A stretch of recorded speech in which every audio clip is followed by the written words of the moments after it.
Okay, we're back. I imagine there were a variety of thoughts, opinions, and perspectives on your work and how it connects to your faith. I suspect some of you see it very much as an outgrowth of your faith, and for some of you it may feel quite disconnected. And as I said before, those are all normal and natural thoughts to have, because I don't think the church has always done a very good job about helping us connect our daily living faith with our daily jobs that provide for our lives and our families and our community, and indeed the church. This is one of the things that Mike Cruz will be working with us on May 15th, and I'm really excited about that, and we'll hold off on some of that for now. The second thing I'd like you all to consider this morning and think about is the changing nature of work. I get the feeling sometimes that when we talk about work, we're talking about a picture of work that we have. For those of us in the United States at the early part of the 21st century, much of our notions of work arise from the industrial age.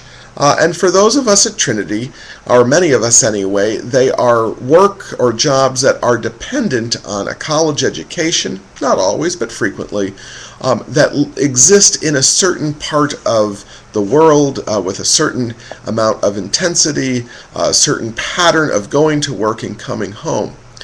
A lot of that idea of work was really almost codified and stereotyped in the 1950s. The Leave It to Beaver family, where Ward would get up and have breakfast with the kids in the morning. He'd go off to work. June would be home, get the kids off to school. June would be home during the day, do all the things that housewives would do, clean and do laundry and cook and shop, and make the home a warm and embracing place for her family. The kids would first come home, have a snack, go out and play. She would call them in when Ward was home, and they would have dinner together and then spend the evening together. And there was a pattern to that. That is our kind of popular notion of work that has a whole other set of assumptions about work underneath it. Through much of the 20th century in America, particularly for professionals, the idea that you would work in one industry or one occupation and work for only one or two companies was very common. Now, immediately I can hear some of you saying, but I had more than one career in my life, or I worked for more than one or two companies in my life, and I'm now retired. I'm a product of the 20s or 30s, so that doesn't really hold. And that is true. It doesn't hold for many people, and perhaps even the majority of people. But our notions about work and our assumptions about work, and it's often those where we ground our theology of work, I think very much is determined by that. Where you work for a company throughout your career, you move up the career ladder in that company, or perhaps move to a rival company. They have a party for you when you retire. You get a gold watch. I mean, that does not describe most people in this country, but I do think it describes a notion that we have about work.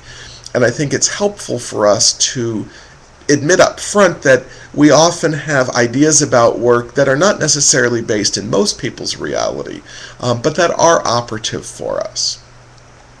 One of the things I am discovering more and more in my work as I spend time with members of this church, as I seek to be a student of our society, is that we are changing very much our idea of work. A very common commencement speech now is that someone will say to their graduating class in college that you need to be ready not for one job or even one career, not even a dozen jobs, but half a dozen careers in your life, because of the pace of technology and the change of the world, globalization, instantaneous communication. All of that is changing who we are and how we relate to the world. So what I'd like you to spend a little time doing right now is talk about the changing nature of work, because our theology grows out of not only a knowledge of Scripture and reflection on the nature of God and on the nature of being human, but also on a reflection of life as we live it. So I would encourage you to talk about how has work changed over, let's say, the last 100 years. How has it changed in your life? How has it changed from your parents' generation to your generation? And if you knew your grandparents' generation, how it changed from their generation to yours, and then to across your life. And if you now have children or grandchildren who are working, how is that different? What are the assumptions that we carry into the workforce? How are those different? We feel this in the church all the time, because the church that emerged in the 1940s, 50s, and 60s was very much based on women being home. Committees, women's auxiliaries, all of that largely happened during the workday when husbands went off to work and women were often home. Again, we're describing a slice of our society, but the church is very much set up for that. I have said that if the 1950s ever come back, Trinity is positioned for market share.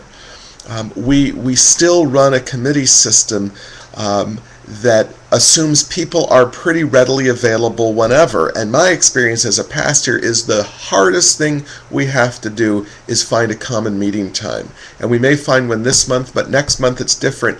And it's because there are changes in our society that we haven't quite caught up with. Yes, there are changes, and there's more sports for kids. Yes, there's changes because of just more opportunities for amusement and leisure time, but I think a lot of it is driven by work, by commuting patterns, by technology patterns where now our work follows us home. How many of you, raise your hands, who work right now, sometimes or frequently read work email when you're home? I count 1, 2, 3, at least 4 of you out there, and the rest of you probably aren't completely telling the truth. But we rarely shut off. And we aggregate all of our emails. So what I'd like you to do is spend some time talking about how has the nature of work changed from when you grew up, or even your parents or grandparents, to this current generation. So take some time to do that and see if there are some common threads that emerge.